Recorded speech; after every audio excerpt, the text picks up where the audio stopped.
مسیح خداوند میں آپ سب کی سلامتی ہو۔ میں جویریہ خالد خداوند کی شکر گزار ہوں آج کے دن کے لیے۔ ہم اپنی اصلاح کے لیے خدا کے کلام میں سے سیکھیں گے۔ روت کی کتاب اس کا پہلا باب اور اس کی 14ویں آیت سے لے کر 16ویں آیت تک ہم خدا کے کلام کی تلاوت کو سنتے ہیں۔ تب وہ پھر چلا چلا کر روئیں اور عرفہ نے اپنی ساس کو چوما، پر روت اس سے لپٹی رہی۔ تب اس نے اس سے کہا، دیکھ تیری جٹھانی اپنے کنبے اور اپنے دیوتا کے پاس لوٹ گئی، تو بھی اپنی جٹھانی کے پیچھے چلی جا۔ روت نے کہا کہ تو منت نہ کر کہ میں تجھے چھوڑوں اور تیرے پیچھے سے لوٹ جاؤں، کیونکہ جہاں تو جائے گی میں جاؤں گی، اور جہاں تو رہے گی میں رہوں گی۔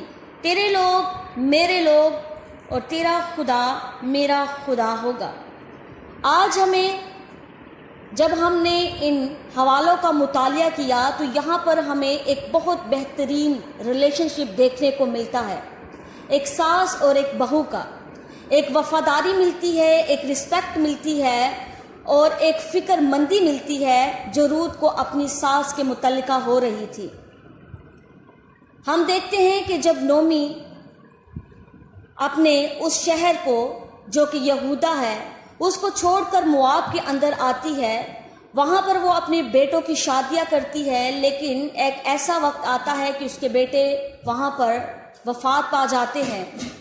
اور جب نومی سنتی ہے کہ میرے اس علاقہ کے اندر اب خدا نے خبر لی اور وہاں پر کال ختم ہو گیا، قحط ختم ہو گیا، تو وہ پھر اپنے اس علاقہ کو لوٹتی ہے۔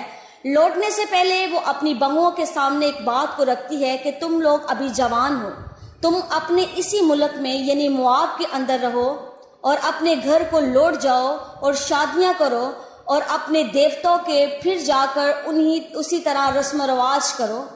لیکن جب زیادہ فورس کرنے پر جو نومی کی بڑی بہو ہوتی ہے وہ اس کو چھوڑ کر چلی جاتی ہے، لیکن چھوٹی والی بہو اسی کے ساتھ لپٹی رہتی ہے اور اس سے کہتی ہے کہ جہاں تو جائے گی میں تیرے ساتھ جاؤں گی، جو لوگ تیرے ہوں گے وہ میرے بھی ہوں گے، جو تیرا خدا ہوگا وہ میرا خدا بھی ہوگا۔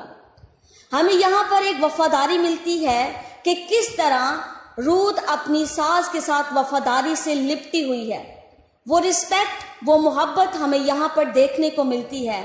وہ وہاں پر بہت بڑا اعلان کرتی ہے اور اپنے دیوتاؤں سے انکار کرتی ہے اور کہتی ہے کہ جو تیرا خدا ہوگا وہ میرا خدا ہوگا۔ وہ یہ نہیں کہتی کہ اب تو میں جوان ہوں، اپنے گھر کو لوٹ سکتی ہوں، میرے گھر والے کہیں اور میرے لیے کوئی بندوبست کر لیں گے۔ وہ اس بات کے بارے میں نہیں سوچتی، بلکہ وہ خدا کی محبت کے بارے میں سوچتی ہے۔ وہ خدا کی اس محبت جو اس نے اپنی ساس کی زندگی میں دیکھی، وہ اس کو اپنی زندگی میں تسلیم کرتی ہے اور وہ کہتی ہے جہاں تو جائے گی میں تیرے ساتھ جاؤں گی۔ آج میں آپ سبوں کے سامنے خدا کے کلام میں سے بتانا چاہتی ہوں کہ جب روت اپنی زندگی میں ایک بہت بڑا فیصلہ کرتی ہے تو خداوند اسے بھی برکت دیتا ہے۔ خداوند پھر دوبارہ اس کے گھر کو بساتا ہے، خداوند پھر سے اس کو سرفرازی بخشتا ہے اور اس کو یہ شرف بخشتا ہے کہ وہ داؤد کی پردادی بنے۔ آج میں خدا کے کلام میں سے آپ کو انکریج کرنا چاہتی ہوں، اگر آج آپ اپنی زندگیوں میں خدا کے ان وعدوں کو یاد رکھتے ہیں، اگر آپ خدا کے ساتھ وفاداری سے جڑے ہوئے ہیں، کوئی پریشانی، کوئی مصیبت، کوئی آزمائش اگر خدا سے آپ کو جدا نہیں کر رہی تو خداوند آپ کو بہت بڑی بلیسنگ دے گا۔ آپ ہمیشہ ثابت قدم رہیں اور خدا کے ساتھ وفادار رہیں، جس طرح روت خدا کے ساتھ وفادار رہی، اپنی ساس کے ساتھ وفادار رہی۔ آج میں خدا کے کلام میں سے آپ سب کو انکریج کرنا چاہتی ہوں، اگر آپ ایک بہن ہیں تو اپنے بھائی کے ساتھ وفادار ہیں، اگر آپ ایک بیوی ہیں تو اپنے شوہر کے ساتھ وفادار ہیں، اگر آج آپ ایک بہو ہیں تو اپنی ساس اور اپنے سسر کے ساتھ وفادار ہیں، اگر آپ کسی بھی کلیسیا کے اندر ہیں تو اپنے چرچ کے ساتھ وفادار ہیں، کیونکہ خداوند وفاداریوں کو پسند کرتا ہے۔ اگر آج ہماری زندگیوں میں خدا کا کلام اسی طرح پایا تکمیل تک پہنچے گا، خداوند ہمیں بھی برکت پر برکت دے۔